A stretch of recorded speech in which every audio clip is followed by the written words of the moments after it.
안녕하세요. 라운제나 스피치 원장 임유정입니다. 여러분과 함께 파워 스피치에 관련된 것을 이제 공부해 볼 건데요. 오늘은 첫 번째 시간으로 에피소드 스피치에 대해 학습해 보려고 합니다. 자, 어떤 사람의 이야기를 들으면 잘 기억에 남지만 어떤 사람의 이야기는 잘 기억에 남지 않은 경우가 많이 있습니다. 자, 저는 여러분에게 기억에 남게끔 제 자기소개를 한번 해볼게요. 안녕하세요. 임유정입니다. 이렇게 말하는 것과 안녕하세요. 반갑습니다. 효녀 가수 현숙을 닮은 임유정입니다. 네, 여러분은 어떤 게 더 잘 저에 대해서 이제 기억에 남겠다라는 생각이 드시나요? 이제 사람들이 이제 말을 하면서 누군가를 설득하기 위해서는 그 사람 머릿속에 좀 기억에 남을 수 있는 그런 말을 해야 되거든요. 이런 말들을 우리가 에피소드로 이야기를 했다라고 이야기를 합니다. 그래서 오늘 여러분과 함께 이 에피소드, 사람의 머릿속에 기억에 남을 수 있는 그 에피소드에 대해서 함께 공부해 보도록 하겠습니다.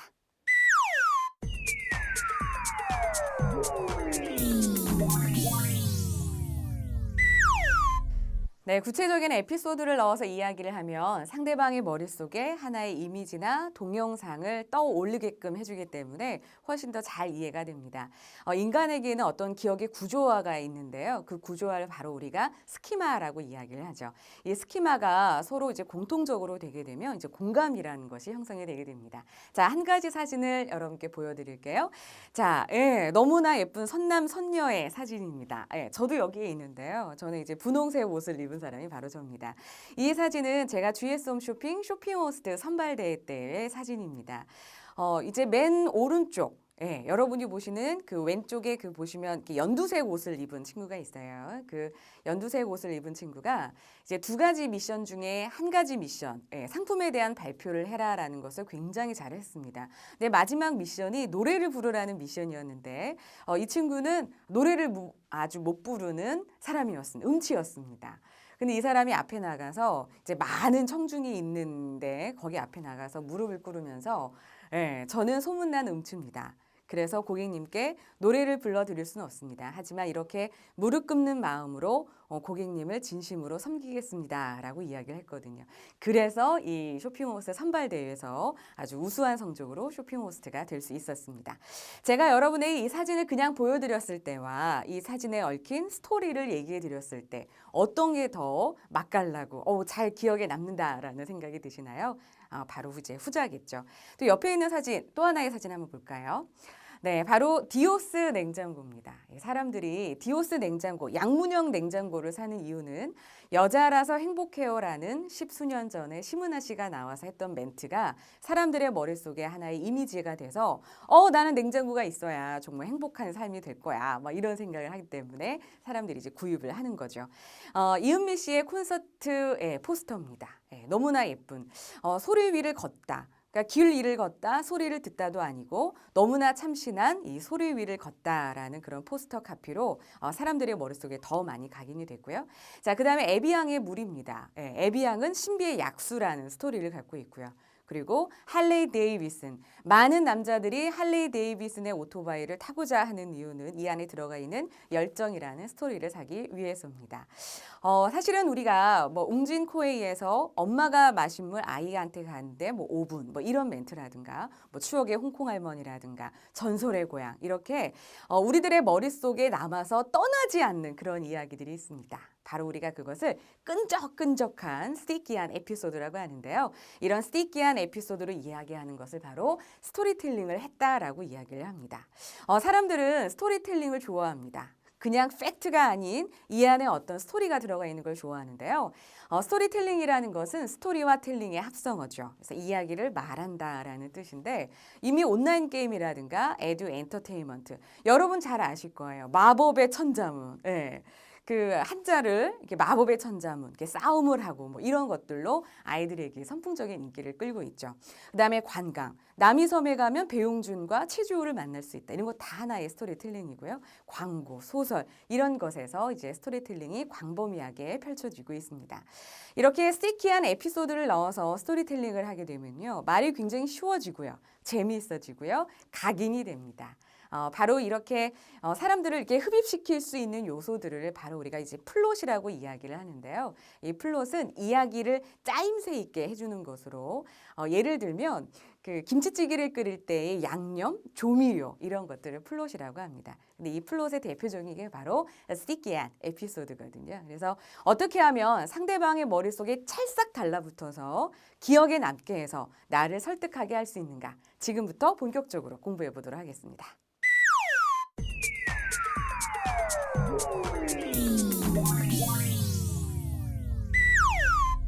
네, 그럼 사람들의 머릿속에 아주 끈적끈적하게 스티키하게 남을 수 있는 에피소드에는 어떤 종류들이 있을까요? 사람들이 좋아하는 에피소드는 이 첫 번째 어렸을 적 추억 이야기 굉장히 좋아한다고 합니다. 어렸을 적 추억 이야기, 뭐 군고구마 구워 먹었던 이야기라든가 어렸을 적에 친구들하고 뭐 축구했던 이야기 이런 얘기 굉장히 좋아하고요. 두 번째는 솔직한 이야기 굉장히 좋아합니다. 그래서 떨리면 여러분 아마 앞에 나와서 스피치하게 되면 많이 떨리잖아요. 이랬을 때 솔직하게 오늘 왜 이렇게 떨리지? 라고 말하는 것도 좋은 방법입니다. 자, 세 번째는 바로 어려웠지만 이것을 극복했던 이야기라고 하죠. 그래서 이 남자의 자격에서 김국진 씨가 나와서 자신의 인생에 어려웠던 이야기를 하면서 나의 인생은 롤러코스터 인생이다라고 이야기를 했어요. 그래서 롤러코스터를 타고 쭉 내려왔기 때문에 그 내려오는 힘으로 다시 이렇게 올라갈 수 있었다. 이런 이야기들이 많은 사람의 이제 공감대를 얻었죠. 그다음 중요한 것이 바로 성공 히스토리입니다. 내가 어떻게 해서 성공했는지 사람들은 이런 히스토리 좋아하고요. 그다음에 시즌성에 얽힌 이야기도 좋아하죠. 그래서 날씨 이야기, 계절 이야기, 그리고 신문을 보면서 요즘에 핫 이슈가 되고 있는 이야기들, 이런 이야기들 굉장히 좋아합니다. 그리고 또 전문성에 얽힌 이야기를 좋아하는데요. 그래서 저는 앞에 나가서 프레젠테이션을 하거나 자기소개를 했을 때 제가 예전에 아나운서와 쇼핑 호스트를 했던 경험담에 대해서 굉장히 많이 이야기를 합니다. 그래서 나의 전문성을 높여서 내 이야기에 더 집중시킬 수 있게끔 하기 위함이죠. 그 다음에 중요한 것이 바로 유머입니다. 여러분 제가 유머 하나 던질까요? 여러분 우리나라에서 가장 오래된 카드가 역사가 긴 카드가 어떤 카드인지 아십니까? 네, 바로 BC 카드, 기원전 카드입니다. 혹시 이걸 보면서 좀 썰렁하다라고 하시는 분도 계실지 모르겠는데 뭐 이런 이야기도 사람들의 머릿속에 잘 남는 그런 에피소드고요. 그 다음에 뭐 심리 테스트 이런 것들도 사람들이 좋아하죠. 자, 근데 이런 에피소드로 이야기할 때 여러분 주의할 점이 있습니다. 그냥 에피소드만 이야기하면 안 되고요. 반드시 청중 분석을 하셔야 됩니다. 이 사람이 과연 내 에피소드를 좋아할까? 성별, 연령, 전문성에 따라서 에피소드를 선별을 하셔야 되고요. 이 에피소드가 주저리 되지 않게끔 하는 것이 중요합니다. 여러 번 연습을 해야겠죠. 세 번째는 말하는 사람이 그 에피소드에 미쳐야 됩니다. 동화되어야 합니다. 그래야 이제 더 의미 있게 전달이 되거든요. 그 다음 사람들을 그 에피소드의 현장으로 데려가는 게 중요합니다. 그래서 그 에피소드가 이루어지는 그 장소, 시간으로 데리고 갔다가 이렇게 하는 것도 중요하고요. 그 다음 생활 속 보석 같은 에피소드를 찾아내는 게 중요합니다. 굳이 뭐 신문이라든가 책이라든가 TV를 통해서 얻는 것보다는요. 사실은 가장 내가 쉽게 이야기할 수 있는 에피소드는 내 체험담입니다. 내가 몸으로 내가 생각으로 느낀 그 체험담들을 공유하시는 게 훨씬 더 잘 사람들한테 스티키하게 전달이 되고요. 구체적으로 이야기를 하는 것이 중요합니다. 그냥 두리뭉실 얘기하는 것보다 뭐 그 사람의 이름이라든가 그 사건이 벌어졌던 장소의 이름이라든가 이런 것들을 다 세세하게 말해주는 것이 좋습니다. 마지막으로 설명체가 아닌 대화체로 말해라라는 건데요. 우리는 뭔가 좀 이해가 좀 본인이 잘 안 되면 설명하려는 경우가 많거든요. 예를 들어 어제 내가 선덕여왕이라는 드라마를 본 거예요. 그래서 이제 출근을 했는데 부장님 저 어제 선덕여왕 못 봤는데 한번 내용을 좀 얘기해 주세요. 어제 재밌었어서 어떻게 재밌었어요? 아주 선덕여왕의 그 이제 이효원이 고현정 앞에서 정신을 못 차리더라. 이렇게 얘기하는 거랑 와, 어제 진짜 재밌었잖아. 이 선덕여왕을 하고 있는 이효원이랑 미실력을 하고 있는 고현정이랑 서로 독대를 했는데 이효원이 고현정을 보고 너무 무서워하면서 떨고 있는 거야. 그러니까 고현정이 딱 이효원한테 이렇게 말하지. 두려우냐? 두려움을 이기는 방법에는 두 가지가 있다. 첫째는 도망치는 것이고 또 하나는 분노하는 것이다. 이렇게 말하는 거야. 와, 고현정 진짜 연기 잘하지 않냐? 이렇게 말하는 거. 여러분 어떠세요? 어떤 게 더 재밌으세요? 이렇게 말 안에 대사를 넣어서요. 두려우냐 이렇게 얘기해 주는 게 훨씬 더 사람들에게 더 재미있게 전달이 됩니다. 자, 그럼 이런 에피소드를 이제 평상시에 여러분 모으는 작업을 하셔야 되죠. 그중에서도 사실은 중요한 거 에피소드 플롯 가운데 첫 번째 사실은 가장 내가 쉽게 말할 수 있는 게 경험담이잖아요. 이런 경험담은 일단은 관찰을 잘하는 게 중요합니다. 우리 주변에 아주 많이 있습니다. 그래서 이것을 생각의 레이더를 켜서 여러분이 관찰하시는 게 중요하고요.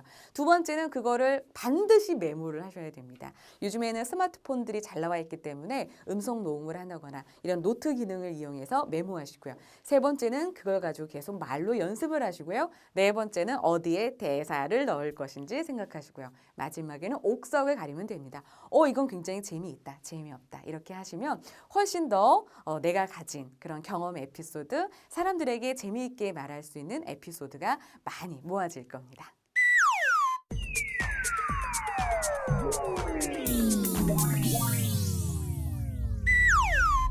네, 이렇게 에피소드를 넣어서 이야기를 하고 싶은데 에피소드를 넣어서 이야기하면 너무 말이 주저리주저리해지고 길어진다라고 하시는 분들 계시더라고요. 제가 여러분에게 방법을 하나 제시해 드리겠습니다. 바로 에피소드의 바피씨라는 방법인데요. 에피소드를 말할 때의 순서입니다. 이 순서대로 말하면 여러분도 아주 깔끔하게 이야기하실 수 있는데요. 첫 번째는 바로 백그라운드입니다. 네, 여러분이 이야기할 때 상황 설정을 먼저 하시고요. 자, 두 번째는 액터입니다. 주인공이 등장을 해야 되고요. 세 번째, 굉장히 중요합니다. 액시던트, 구체적인 사건, 사고가 나와야 되고 네 번째는 절정이 있어야 됩니다. 피크가 있어야 되고요. 마지막 다섯 번째는 클로징입니다. 마무리를 하셔야 돼요. 제가 한 가지 스토리를 말씀드리도록 하겠습니다. 내가 어제 그 삼겹살집에 고기를 먹으러 갔었거든. 여러분 제가 에피소드를 시작을 했어요. 자, 이게 뭐죠? 상황 설정입니다. 그 다음에 나와야 되는 게 바로 주인공입니다. 근데 이렇게 남자 여자 섞여가지고 이렇게 한 무리의 사람들이 이렇게 식당 안으로 들어오더라고. 근데 이제 세 번째가 중요한 게 바로 사건 사고가 나와야 되죠. 근데 글쎄 어떤 남자가 물수건을 갑자기 손을 닦더니 얼굴을 닦더니 목을 닦더니 발을 닦고 아주 그냥 난리가 난 거야. 이게 이제 사건 사고죠. 근데 그 다음에 또 나와야 하는 게 바로 절정입니다. 근데 그 술 먹고 고기 먹다 그 옆에 있는 여직원이 그게 자기 물수건인 줄 알고 그걸로 자기 입을 닦더라. 클로징. 더러워 죽는 줄 알았어. 이렇게 이야기를 하는 겁니다. 그래서 이런 바피씨에 맞춰서 이 삼겹살 에피소드를 이야기하면 굉장히 이야기가 좀 깔끔해지는데 주저리 하게 되면 너무 이제 길어진다는 거죠. 그래서 여러분이 에피소드를 이야기할 때 항상 바피씨를 먼저 떠올려야 한다는 거 잊지 마시기 바랍니다.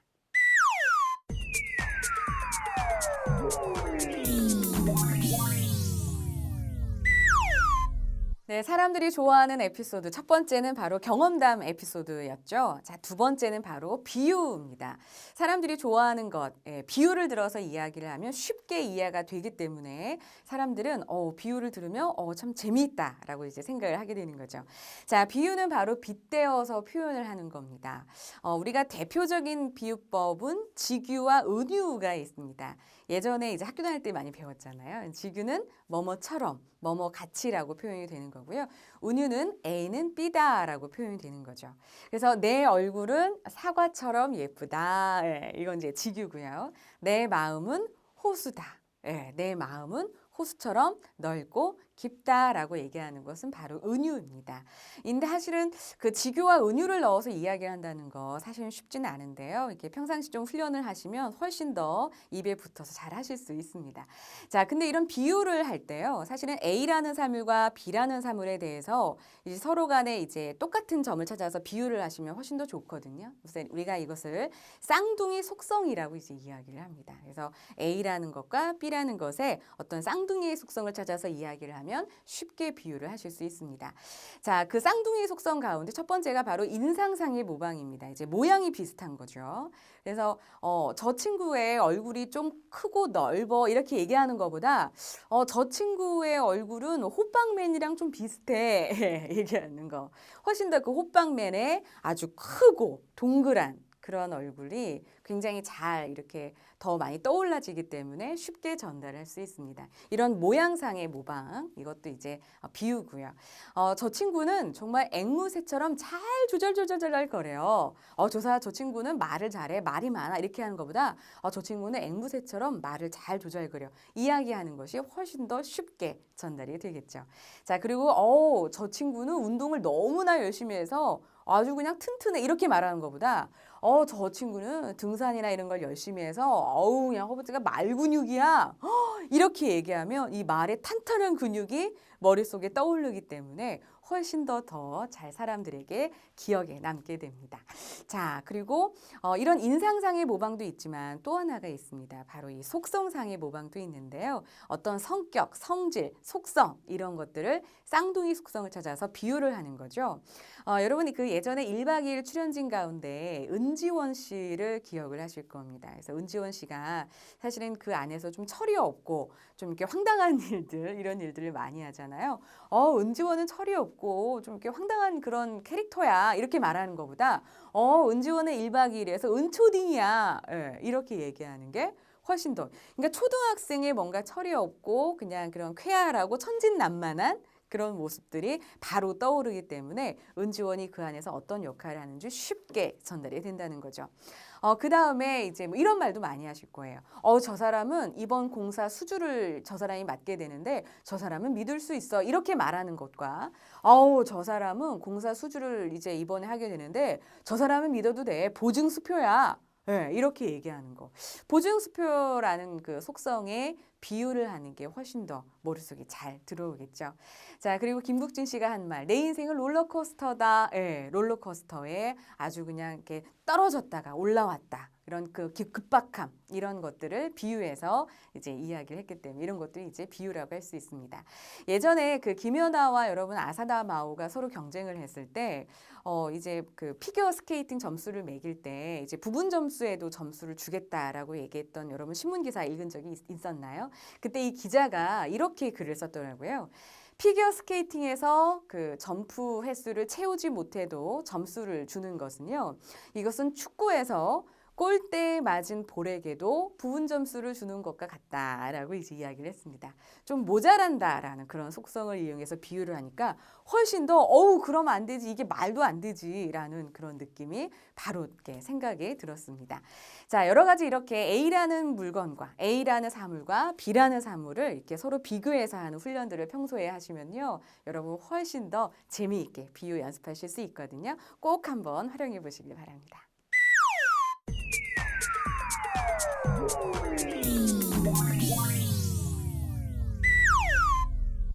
사람들이 좋아하는 에피소드, 바로 명언 에피소드도 사람들이 굉장히 좋아합니다. 명언을 넣어서 이야기를 하게 되면 다른 사람에게 동기부여도 해줄 수 있고요. 또 많은 어떤 깊이 있는 그런 스피치, 그리고 공감대를 형성할 수 있는 스피치를 하게 됩니다. 여러분들 명언을 넣어서 이야기할 때 좀 쉽지 않다, 좀 두렵다, 좀 뭔가 이게 낯간지럽고 좀 부끄럽다라고 생각하시는 분들이 계시더라고요. 근데 여러분 명언을요 아주 자신감 있고 맛깔나게 이야기하려면 필요한 것이 있습니다. 바로 명언의 인격과 나의 인격이 맞아떨어져야 한다는 겁니다. 예를 들어 항상 성의를 다하는 삶을 사십시오라는 말을 했어요. 근데 나는 성의를 다하지 않아요. 근데 상대방에게 성의를 다하라고 이야기를 하면 그 명언은 상대방에게 전달이 잘 되지도 않고요. 말하는 나도 좀 부끄럽게 됩니다. 그래서 여러분이 항상 나의 인격에 맞는 그런 명언을 넣어서 이야기를 하시고요. 근데 또 명언이라고 해서 어떤 책이라든가 어떤 누구의 인터뷰, 명사의 말 이런 것만 명언이 아니고요. 사실은 내가 살아가면서 내 입에서 나온 것도 사실은 명언이 굉장히 많이 있습니다. 그래서 이런 것들을 항상 관찰하시고 메모하셔서 활용해 보셨으면 좋겠습니다. 자, 몇 가지 좀 예를 들어서 한번 볼까요? 네, 명언 하나 제가 여러분에게 소개를 해드릴게요. 배우 우디 앨런이 한 말이죠. 한 번도 실패하지 않았다는 것은 전혀 새로운 시도를 하지 않았다는 것이다 라는 말이 있습니다. 자, 우리가 10대 때, 20대 때는 많은 실패를 합니다. 하지만 어느 순간부터 30대 이후에는 실패하지 않는 안정적인 삶을 살게 되죠. 근데 이것이 내가 성숙해서가 아니라 어느 순간부터 너무 안정형으로 가다 보니까 새로운 시도를 하지 않아서 실패를 하지 않는 경우가 사실 굉장히 많습니다. 이렇게 되면 너무 재미없는 삶이 이루어지지 않을까요? 그래서 좀 새로운 시도를 해서 물론 큰 실패를 하면은 그렇겠지만 좀 작은 그런 실패들 그리고 내가 인내할 수 있는 그리고 내가 더 단단해질 수 있는 그런 실패들을 여러분 많이 해보셨으면 좋겠습니다. 자, 또 한 가지 이 또한 지나가리라라는 그런 말이 있죠. 살아가면서 상처를 받을 때도 있고요. 또 실패를 할 때도 있습니다. 이때 사실은 다 시간이라는 그런 묘약이 있지 않습니까? 그래서 다 지나갈 거다. 이 또한 지나가리라라는 그런 생각을 하시면 훨씬 더 잘 인내할 수 있지 않나라는 생각이 듭니다. 자, 그다음 시간의 보복이라는 말이 있는데요. 제가 개인적으로 좋아하는 말이고요. 제가 이제 고등학교 때 들었던 말인데요. 여러분 시간은 반드시 보복을 합니다.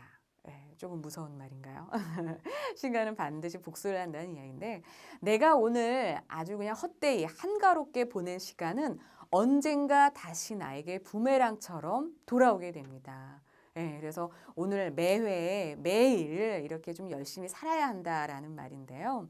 제가 좀 굉장히 좋아하는 말이에요. 여러분은 어떻게 생각하시는지 모르겠습니다. 자, 그다음 또 한 가지 다른 사람의 신화를 부러워하지 말자. 나도 내 인생에도 신화를 쓸 수 있다.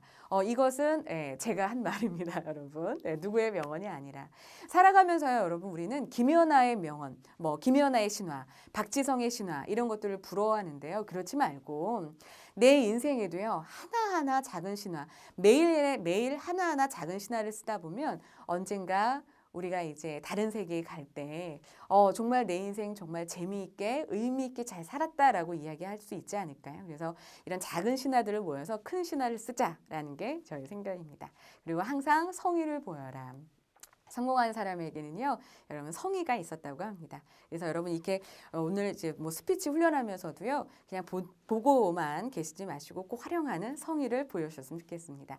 이런 명언들을요, 하루에 하나나 두 가지 정도 외우셔서 그런 것들을 자기소개하거나 프레젠테이션 하거나 이럴 때 활용해 보시면 훨씬 더 맛깔나는 그런 스피치를 하실 수 있습니다. 네, 지금까지 세 가지 에피소드에 대해서 배웠어요. 경험 에피소드, 비유 에피소드, 명언 에피소드가 있는데요. 이 중에서도 명언 에피소드를 활용해서 여러분의 스피치에 이제 적용하실 수 있는 그 방법에 대해서 공부해 보도록 하겠습니다. 자, 여러분 직장 내에서 프레젠테이션 많이 하시죠. 대외적으로는 입찰 PT도 많이 하실 거고 대내적으로는 어떤 보고라든가 회의라든가 이런 것들 많이 하실 겁니다. 그때 활용하실 수 있는 좋은 그 에피소드 팁을 말씀드리고 싶은데요. 우리가 이제 프레젠테이션 했을 때 바로 본론에 들어가면 사실 너무 심심합니다. 그래서 이제 맛깔나는 그런 오프닝을 하시는 게 중요한데 오프닝을 얘기할 때요. 사람을 쫙 끌어들이려면 에피소드를 넣어서 이야기를 해야 되거든요. 이럴 때 활용하시면 좋습니다. 명언 에피소드를 이용하시면 좋은데요. 이제 이런 좋은 명언이 있어요.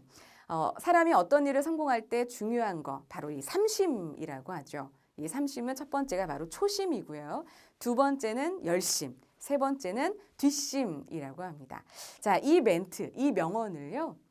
프레젠테이션의 오프닝에 한번 적용시켜 보도록 하겠습니다. 안녕하십니까. 오늘 프레젠테이션을 맡은 임유정입니다. 어떤 사람이 일을 성공하기 위해서는 세 가지 마음, 즉 삼심이 필요하다고 합니다. 첫 번째, 초심입니다. 이 프로젝트를 맡은 지금의 마음, 처음의 마음을 잊지 않겠습니다. 둘째, 열심입니다. 이 프로젝트 열심히 최선을 다하겠습니다. 셋째, 뒷심입니다. 어떤 어려운 일이 있더라도 끝까지 이 프로젝트를 마무리하겠습니다. 이 삼심의 마음을 갖고 지금부터 프레젠테이션을 시작하도록 하겠습니다. 이렇게 얘기하면 훨씬 더 만약 이렇게 입찰을 한다. 그러면 사람들의 더 관심을 끌 수 있지 않을까라는 생각이 들어요. 자, 그 다음에 사실은 직장 내에서 이렇게 힘들어하는 우리는 후배라든가 부하들이 사실 많이 있잖아요. 선배님, 저 너무 일이 많아가지고요. 너무 힘들어요. 정말 일을 할 시간이 없어요. 이렇게 하는 그 부하한테. 원래 직장 생활은 그런 거야. 뭐가 힘들어? 난 더 힘들었어. 이렇게 얘기하는 선배와 그렇지. 넌 참 힘들 거야. 요즘 좀 일이 많아. 근데 이런 말이 있더라. 직장이 직원에게 해줄 수 있는 가장 큰 복지는 많은 월급, 휴가, 인센티브 이런 것들이 아니라 혹독한 훈련이다라는 말이 있더라고. 너 20대에 월급 많이 받는 거, 휴가 많이 가는 거, 물론 그런 것도 중요하지만 20대에 네가 이 직장 안에서 어떻게 혹독하게 훈련을 하느냐에 따라서 네 인생 30대가 달라지는 거거든. 그러니까 정말 최고의 복지를 받는다는 그런 생각으로 더욱더 우리 한번 열심히 한번 해보자라고 얘기한다면 조금 이렇게 철이 든 부하 직원은 잘 이해할 수 있지 않나라는 생각이 들어요. 그리고 또 이런 좋은 말도 있더라고요. 지치면 지지만 미치면 이길 수 있다. 또 그런 후배에게 그래 너 지쳤냐? 근데 지치면 지지만 미치면 이길 수 있어 라고 이야기를 한다면 훨씬 더 큰 동기부여를 해줄 수 있을 거라는 생각이 듭니다. 여러분 우리가 이제 에피소드에 대해서 배웠는데요. 좀 이제 에피소드가 좀 정리가 되십니까? 그래서 에피소드, 사람들이 좋아하는 에피소드, 그리고 에피소드의 바피씨, 경험담, 비유, 명언 에피소드까지 살펴봤습니다. 간절한 것을 쉽게 가지려 하지 마라. 갈망이 크고 간절한 것일수록 어렵게 얻어야 한다. 축복은 갈망하던 그것을 얻었다는 사실이 아니라 그 과정에서 정련되고 다듬어진 나 자신을 발견하는 것이다 라는 말이 있습니다. 여러분 이 에피소드를 말해서 성공하고 실패하느냐 하시는 이게 중요한 것이 아니고요. 이 에피소드를 넣어서 이야기하려는 시도하려는 나 자신이 중요한 게 아닌가라는 생각이 들어요. 그래서 여러분 잘 한번 훈련해 보시고요. 다음 시간에는 바디랭귀지 어떻게 하면 스피치할 때 이 바디랭귀지를 잘 활용할 수 있을까 그리고 순발력 스피치에 대해서 공부해 보도록 하겠습니다. 저는 이만 물러갑니다. 감사합니다.